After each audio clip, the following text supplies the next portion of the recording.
Mencapai perpaduan yang lebih erat di kalangan seluruh masyarakatnya, memelihara satu cara hidup demokratik. Jogging, esok sebelum kita mulakan program bagi hari kedua. Kedua ialah mendengar arahan kedua, mendengar arahan ketua. Yang keempat,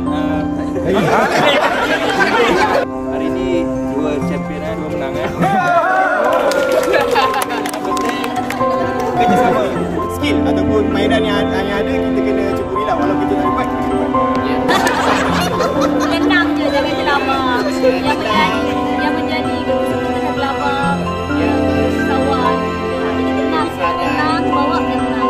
Dan yang ketiga adalah Fokus.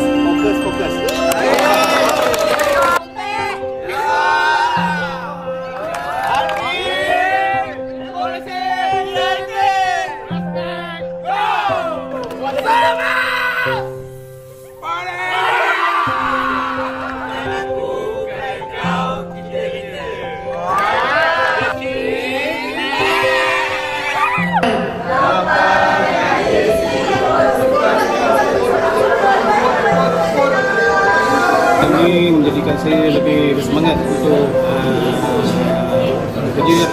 Merpati terbang ke awan, hinggap sebentar di pohon jati. Terima kasih kami ucapkan atas segala jasa dan bakti.